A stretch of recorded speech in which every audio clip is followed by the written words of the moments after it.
स्वागत है आपका फाइट अगेंस्ट करप्शन में। और दोस्तों, आपको याद होगा कि पिछली एक वीडियो में मैंने आपसे एक बात का जिक्र किया था जो कि कोटद्वार नगर निगम से संबंधित था।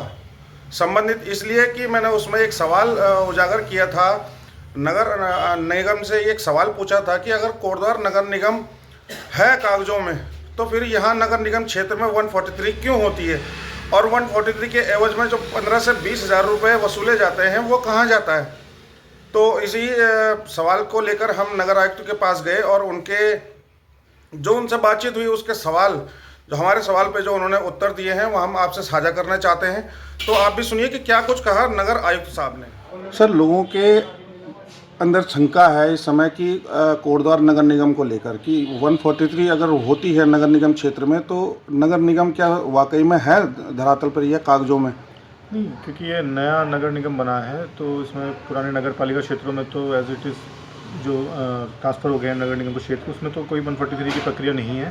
उसमें तो यहीं पे डायरेक्ट म्यूटेशन हो जाता है। लेकिन जो नए एरिया जुड़े हैं, क्योंकि वो सारे केसेस वो रेवेन्यू उसको कोर्ट में चल रहे थे बहुत सारे, और उसके लैंड ट्रांसफ़र अभी नहीं हो पाया है, तो लैंड रिकॉर्ड्स अभी तहसील में ही हैं। तो इस कारण से उसका जो दाखिल खारिज की प्रक्रिया है वो तहसील से ही हो रही है, वो नगर निगम से नहीं हो रही है। लेकिन किसी भी जब कोई चीज़ ट्रांजिशन में होती है, कोई चीज़ नई सिस्टम में आती है, तो थोड़ा सा टाइम लगता है। तो इसमें प्रक्रिया में इस कारण से टाइम लग रहा है। हमने इसमें उपजा अधिकारी को भी लैंड रिकॉर्ड्स ट्रांसफ़र करने के लिए इसमें लेटर लिखा हुआ है, और ये प्रक्रिया में है। जब ये चीज़ सिस्टम में आ जाएंगी तो फिर ये बाकी नगर निगम की तरह यहाँ पर भी वैसी हो जाएगी। तो जब ये सब हो जाएगा, ये ऑन पे रिकॉर्ड आ जाएंगे सबके सब दस्तावेज, तो 143 स्वतः ही खारिज हो जाएगी? बिल्कुल, जैसे और जितने और उत्तराखंड के और भी नगर निगम है जो पुराने चल रहे हैं, तो वहाँ पर जो प्रक्रिया है वो उसी हिसाब से यहाँ कोटद्वार नगर निगम में उसी प्रकार से प्रक्रिया से कार्य किया जाएगा। जी।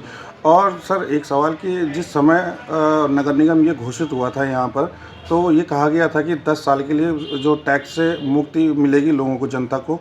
तो जो अभी ये कार्यवाही चल रही है, जैसे कि ये पानी का मीटर लगने हैं और जो यहाँ का अभी सर्वे चल रहा है, एक जो कि लैंड का, मकान का जो भी पैमाइश ली जा रही है, तो वो कब से शुरू होगा? क्या जो 10 साल का एक क्राइटेरिया दिया गया था उसके बाद शुरू होगा या पहले ही? नहीं, बिल्कुल 10 साल के बाद ही होगा। अभी तो केवल उसका एक डेटाबेस बनाया जा रहा है, और उसमें जितनी भी प्रॉपर्टीज़ हैं उसकी मैपिंग करके वो एक डिजिटल एक डेटाबेस बन रहा है। उसमें उसकी फिजिकल सर्वे अभी वर्तमान में चल रहा है, ड्रोन सर्वे हो चुका है। तो उससे जो आम जनता है उसे भी सुविधा ही होगी, क्योंकि उससे आपकी प्रॉपर्टीज़ के डिटेल्स आपको मालूम पड़ जाएंगे। कई सारे कोर्ट में आपके केसेस भी अगर किसी का कोई डिस्प्यूटेड है तो उसमें भी आपको फ़ायदा ही मिलेगा कि आपका उसे पोजीशन प्रूव होगा, ओनरशिप भी प्रूव होगी।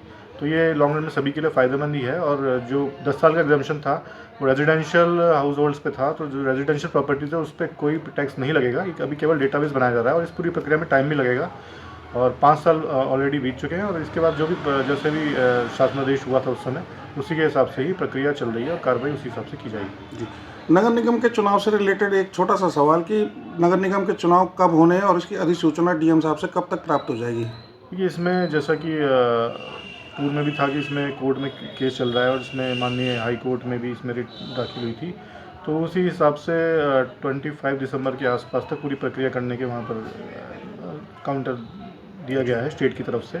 लेकिन इसमें अगर कोई एक्सीजेंसी या कोई इमरजेंसी कंडीशन है तो उस हिसाब से थोड़ा बहुत आगे पीछे हो सकता है, लेकिन मुझे लगता है कि इसी के आसपास हो जाना चाहिए। जी। अभी अधिसूचना मिली नहीं है, तो किस प्रकार प्रत्याशी अपना प्रचार प्रसार करेंगे? इसकी तो हमें भी जानकारी नहीं है। इसके लिए आप राज्य निर्वाचन आयोग से अगर जानकारी ले पाएंगे ज़्यादा अच्छा हो। Thank you.